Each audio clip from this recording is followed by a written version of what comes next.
दोस्तों नमस्कार, मैं हूं प्रकाश पांडे और आप देख रहे हैं सलाम इंडिया न्यूज। दोस्तों, चीन के दोहरे चरित्र के बारे में इस बात से साफ अंदाजा लगाया जा सकता है कि जहां एक तरफ एलएसी में चीनी सैनिक भारत के सैनिकों को आंख दिखा रहे हैं, वहीं चीन के विदेश मंत्रालय के प्रवक्ता और भारत में चाइनीज राजदूत भारत से संबंध मजबूत करने की बात कर रहे हैं। दोस्तों, एक कहावत है कि अब पछताए होत का जब चिड़िया चुग गई खेत। दोस्तों, डोकलाम में भारतीय सैनिकों द्वारा चीन के सैनिकों की नापाक हरकतों का मुंहतोड़ जवाब देने के बाद अब भारतीय सरकार जितनी तेजी से चाइना पर कड़ी कार्रवाई करते हुए एक के बाद एक ताबड़तोड़ फैसले ले रही है, उससे अब चाइनीज कंपनियों को भी ये लगने लगा है कि चाइना की कम्युनिस्ट सरकार की गलतियां हैं जिसका खामियाजा वो भुगतने को मजबूर हैं।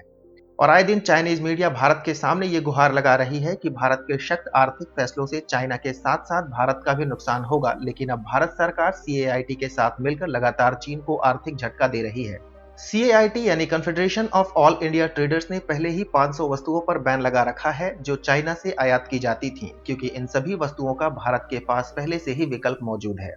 इसी प्रक्रिया में सीएआईटी के तहत व्यापारियों ने करीब 3000 ऐसी वस्तुओं की लिस्ट बनाई थी जो भारत में ही बनाई जाती थी,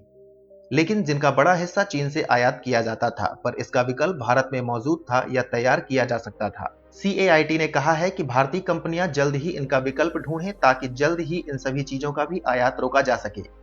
दोस्तों, सीएआईटी के इन फैसलों का भारत सरकार भी समर्थन कर रही है, क्योंकि इससे भारत सरकार द्वारा चलाए जा रहे मेक इन इंडिया और आत्मनिर्भर भारत अभियान को भी बढ़ावा मिल रहा है। चीन के लगातार भारत विरोधी रवैयों को देखते हुए कैट ने देश भर में चीनी वस्तुओं के बहिष्कार का एक राष्ट्रीय अभियान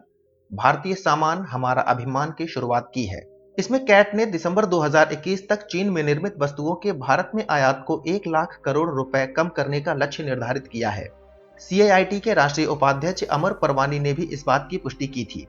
सीएआईटी ने इसके बाद रक्षाबंधन के समय चीनी राखी के आयात में भी रोक लगा दी थी, जिससे चीन को इस बार राखी के कारोबार में 4000 करोड़ रुपए की चपत लगी थी। दोस्तों, लेकिन अब सीएआईटी ने जो फैसला लिया है उससे चीन को सीधे तौर पर 40,000 करोड़ रुपए तक का भारी नुकसान होने का अनुमान है। सीएआईटी ने ऐलान कर दिया है कि इस दिवाली पर चाइनीज लाइटें, झालरें या फिर अन्य किसी भी तरह का सामान ऐसे किसी भी चाइनीज प्रोडक्ट का आयात नहीं करेंगे, क्योंकि भारत के व्यापारी हर दिवाली के 2-3 महीने पहले चाइना की कंपनियों को ऑर्डर दे देते थे और ये ऑर्डर लगभग 40,000 करोड़ रुपए के होते थे। लेकिन अब चीन के साथ चल रहे विवाद के चलते सीएआईटी ने यह तय किया है कि वो इस साल पूरी तरह से चीनी सामान का बहिष्कार करेंगे, जिससे चीनी व्यापारियों का भारी नुकसान होना तय है, क्योंकि चीन के व्यापारी इस साल पहले से ही दिवाली के सामान को एक्सपोर्ट करने की तैयारी कर चुके हैं और ये प्रोडक्ट चीन भारत में ही बेच सकता है। दोस्तों, असल मायने में भारत में चल रहे बायकॉट चाइना प्रोडक्ट की मुहिम को सफल बनाने का पूरा श्रेय सीएआईटी को ही जाता है, क्योंकि जब चीन से किसी भी तरह का सामान ही नहीं आएगा तो भारत में बिकेगा कैसे।